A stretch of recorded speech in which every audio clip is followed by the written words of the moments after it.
Bienvenue dans le podcast Un monde sans enfants. Aujourd'hui, on parle de sexe.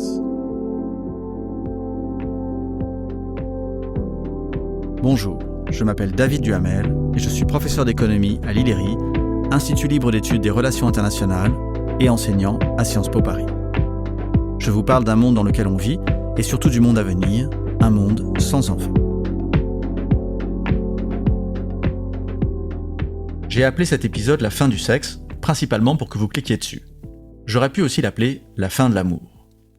Dans le banquet, Platon soutient qu'à l'origine, chaque être humain était un hermaphrodite sphérique, pourvu de 4 mains et de 4 jambes, de 2 visages et d'une seule tête, avec 4 oreilles et 2 appareils génitaux, un de chaque sexe.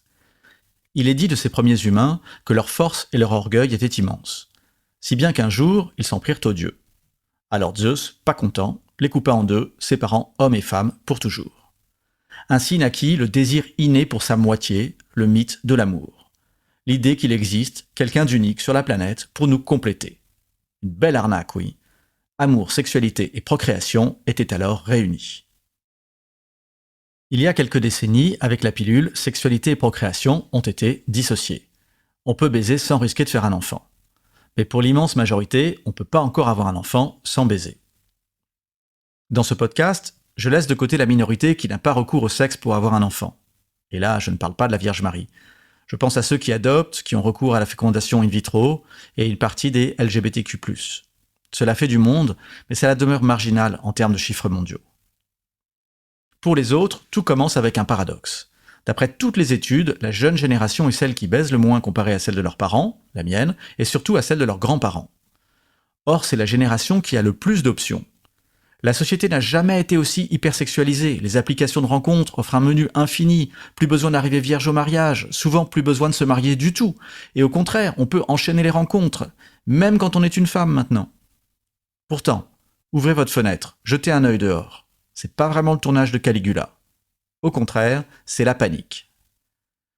Selon une étude américaine, l'adulte moyen baisait en moyenne 62 fois par an en 90 et 54 fois en 2014, soit une baisse de 13%. Dit comme ça, c'est pas la fin du monde, mais c'est bien la trajectoire qui inquiète. En Italie, ce serait pire. D'après Chiara Simonelli, sexologue à l'Université de Rome et numéro 2 de la Fédération européenne de sexologie, 4 couples sur 10 ne baiseraient plus.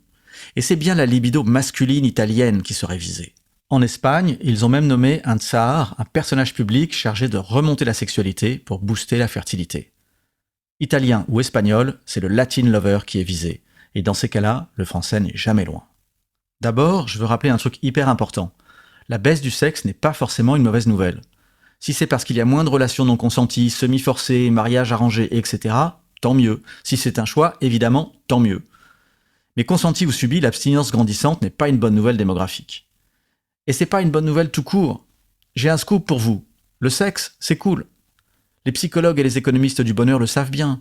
Parmi les activités qui augmentent le plus notre bonheur, le sexe arrive en tête, de loin, devant aller au concert. L'humain a besoin de connexion physique et en la matière, difficile de faire mieux que le sexe, à propos duquel Anémone, dans Le Père Noël est une ordure, disait déjà « Quand c'est bien fait, cela peut être très bon ». Ou parlait-elle de la bandade de morue? Je ne sais plus. Commençons par le mariage. Traditionnellement, pas d'enfants sans mariage préalable. Je dis traditionnellement, mais c'est encore le cas en Asie. Or justement en Chine, le nombre de mariages s'est effondré. Moins 40% entre 2013 et 2019, c'est-à-dire avant le Covid, qui n'a rien arrangé. Précédant de 2 ou 3 ans l'effondrement des naissances. Moins 40% toujours entre 2016 et 2021. C'est cousu de fil blanc cette histoire. Les femmes asiatiques, les chinoises notamment, rechignent à se marier pour éviter de se transformer au mieux en intendantes de la maisonnée, au pire en domestiques de la belle famille. Au Japon, où 95% des naissances ont lieu au sein du mariage, il n'est pas rare qu'une fois le bébé arrivé, la mère installe son futon dans la chambre de l'enfant, afin que le père ne soit pas dérangé. Mais c'est pas un truc asiatique, les taux de mariage sont en chute libre partout. Aux USA, 44% des adultes millennials, ceux nés entre 85 et 2000, sont mariés. Or c'était le cas de 60% de leurs parents et 81% de leurs grands-parents au même âge. De toute façon, comme le chante Stromae, qui dit mariage dit divorce. Et en France, environ 50% des mariages s'achèvent en divorce. Le divorce est devenu commun, et c'est sans doute pour le mieux. Un mariage sans possibilité de divorce, n'est-ce pas une prison ? Donc le divorce permet de recommencer sa vie. Très bien. Mais ce que je trouve intéressant, c'est combien les motifs de divorce ont changé avec le temps. Esther Perel, la célèbre thérapeute pour couple, raconte que dans les années 80, les couples se séparaient parce qu'ils n'étaient pas heureux, et qu'ils se séparent aujourd'hui parce qu'ils pourraient l'être plus heureux. Cela raconte une société plus exigeante où l'individu est plus libre, mais paye cette liberté d'un sentiment d'instabilité, d'insécurité. L'avenir amoureux et familial est moins clair, donc on va faire moins d'enfants. Le psychologue israélien Dan Ariely a à ce sujet une anecdote un peu déprimante. Selon une étude à propos du mariage en Inde, les mariages d'amour sont plus heureux que les mariages arrangés. Mais seulement les 3 premières années. Ensuite, cela s'inverse. La raison invoquée par Ariely ? Au moins dans un mariage arrangé, les rôles sont bien définis. Bon, on va pas regretter ici le temps du mariage arrangé. Au contraire, vive le divorce. Mais le divorce, c'est aussi la multiplication des familles monoparentales. Et en grande majorité, c'est la mère qui se retrouve avec un ou plusieurs enfants à sa charge. Comme le dit Elizabeth Warren, la députée démocrate américaine, avoir un enfant est désormais le meilleur moyen de prédire qu'une femme se retrouvera dans une situation financière catastrophique. Les chiffres sont accablants. En 2019 aux USA, la richesse des femmes célibataires est estimée à 65 000 $ contre 57 000 pour les hommes. Elles sont donc un peu plus riches. En revanche, la richesse des pères célibataires est de 59 000, un peu comme les autres, mais celle des mères célibataires, 7 000 seulement. Élever un enfant seul est le triste privilège des femmes, et cela les appauvrit considérablement. Mariage en berne, divorce courant. Forcément, le célibat augmente. Là encore, si c'est un choix, c'est super. Souvent, les gens en couple rêvent de la vie de célibataire, l'herbe étant plus verte ailleurs. Mais ne vous y trompez pas, pour un Leonardo DiCaprio, il y a 100 000 célibataires qui galèrent. Encore une fois, les chiffres sont effrayants. Aux USA, le taux de célibat est passé de 22% en 1920 à 50% en 2014. En Inde, entre 2001 et 2011, le nombre de célibataires a augmenté de 39%. En Corée, la majorité des adultes de 20 à 44 ans est célibataire. Vous avez en tête Don Juan ou Casanova, mais avec le célibat grandissant, on voit apparaître de l'asexualité, c'est-à-dire l'absence totale de vie sexuelle. Aux USA, selon une étude récente, la moitié des jeunes hommes de 14 à 19 ans n'a aucune activité sexuelle, même pas masturbatoire. Et pour les femmes, c'est presque les 3/4. Au Japon, en 2015, 43% des 18-34 ans sont vierges. Encore une fois, si c'est choisi, Mazel Tov, il est temps de montrer que notre bonheur ne dépend pas d'une hypothétique moitié, mais cela n'arrange pas le bilan bébé. Alors, comment expliquer cette baisse générale de libido ? L'anxiété, l'incertitude, la pression de la vie moderne, vivre plus longtemps chez ses parents, etc., etc. Mais au premier rang des accusés, on retrouve la technologie et les jeunes. Les jeunes seraient des bons à rien. Ça, Platon le disait déjà à propos d'Aristote.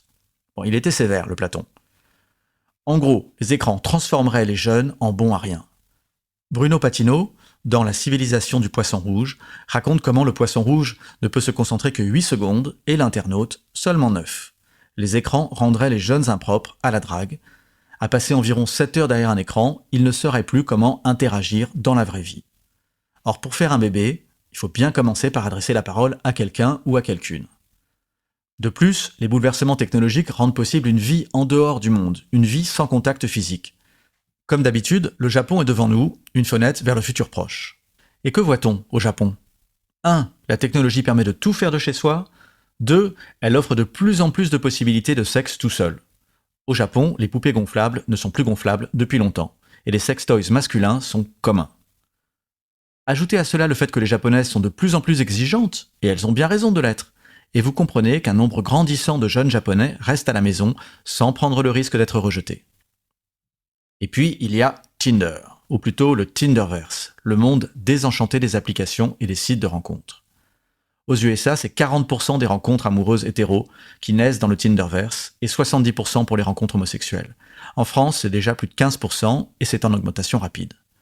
Théoriquement, Tinder et compagnie permet à chacun de rencontrer une quasi-infinité de personnes. Cela devrait démultiplier notre vie sexuelle. Théoriquement. Dans la pratique, c'est très différent. Seule une petite minorité participe à la fête à la saucisse. Et la grande majorité est en souffrance dans ce supermarché de la drague où chacun est à la fois client et marchandise. En 2015, sur Tinder, il y a eu 1,8 milliard de swipes et seulement 26 millions de matchs, soit un ratio de succès de 1,4%. Pour les hommes, qui sont beaucoup plus nombreux que les femmes sur les applications, leurs messages reçoivent en moyenne une réponse sur 113. Et c'est une moyenne. En fait, le top 20% des hommes ramassent tout, et pour les autres, rien. Le nombre médian de messages pour un homme hétéro sur Tinder est de 0. La moitié des utilisateurs n'a aucun message. Et pourtant, les hommes restent sur Tinder. Ils sont addicts, car les applications de rencontres sont gamifiées pour nous rendre dépendants du shot de dopamine, qu'est un like, ou mieux, un match. Ainsi, le Tinder nous assigne à une usine à malheur, où le goutte à goutte de dopamine ne masque pas le sentiment grandissant de faire quelque chose de profondément mauvais pour soi. À ce titre, googlez en anglais « Tinder me fait sentir »,« Tinder makes me feel » et laissez Google compléter la phrase. Il vous dira que Tinder me fait sentir déprimé, moche, sans valeur, mal, suicidaire, anxieux. Alors ne comptons pas sur Tinder pour relancer la sexualité et derrière elle la fertilité. Mais blâmer Tinder, c'est trop facile. Qui est-ce qu'on pourrait accuser en plus ? La pornographie ? Pourquoi se priver ? En 2007, année de son lancement, Pornhub contenait 134 heures de pornographie. En 2019, presque 7000. Attention, pas 7000 heures, 7000 années. La pornographie est toxique, cela ne fait aucun doute. Mais façonne-t-elle les comportements ? Je n'en suis pas certain. Le porno existe depuis longtemps. La génération du baby-boom a connu les Champs-Élysées truffés de cinéma porno dans les années 70. La mienne a connu le journal du Hard sur Canal+. Nous savions faire la différence entre la vraie vie et le porno. Je pense que la jeune génération en est capable aussi. Cela dit, dans notre société hypersexualisée, fleurissent les statistiques sur les pratiques sexuelles. Et l'hétéronormativité et le patriarcat sont mis, à juste titre, en accusation. Comme le dit joliment la sociologue Irène Théry dans un récent entretien au journal Le Monde, ouvrez les guillemets, il demeure une dissymétrie entre une sexualité masculine de conquête et une sexualité féminine de citadelle, fermez les guillemets. Un déséquilibre que MeToo peine à régler. Les femmes sont prêtes à passer à autre chose, mais les hommes traînent les pieds. En ce qui concerne le plaisir féminin, il y aurait long à dire, et rien n'indique que je sois bien placé pour en parler. Ça m'a jamais arrêté.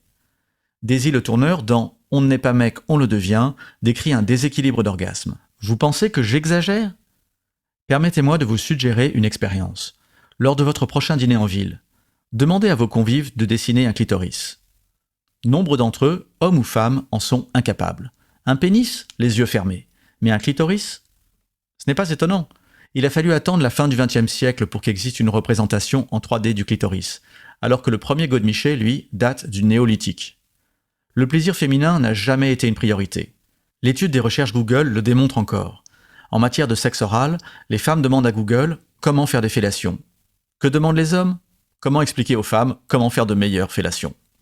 On n'est pas rendu. En résumé, les jeunes usent d'une technologie qui les rend moins aptes à la rencontre et parfois leur permet de vivre totalement hors du monde. Tinder les éloigne du sexe plutôt qu'il ne les en rapproche. Les jeunes femmes aspirent à d'autres cieux, plus joyeux et moins patriarcaux. Le célibat se généralise, parfois sous une version asexuée. Et le couple, lorsqu'il existe, prend des formes moins stables qu'autrefois. Le mariage est moins courant et mène une fois sur deux au divorce. Toutes ces évolutions sociales ne sont pas définitives, et le sexe, comme la procréation, doit être toujours l'objet d'un consentement. Mais pour l'instant, elles pèsent toutes sur la fertilité. À nous tous d'inventer une sexualité plus apaisée et plus joyeuse. À ce sujet, je vous laisse commencer. J'ai une lettre d'excuse à écrire à Scarlett Johansson. Voilà, c'est la fin de cet épisode d'Un monde sans enfants, consacré à l'amour et au sexe. Continuez à me suivre dans cette passionnante histoire, abonnez-vous, likez, partagez, mettez des étoiles, c'est toujours super, cela aide, et on se retrouve dans le prochain épisode. Et si ça ne vous a pas plu, partagez-le avec des gens que vous n'aimez pas.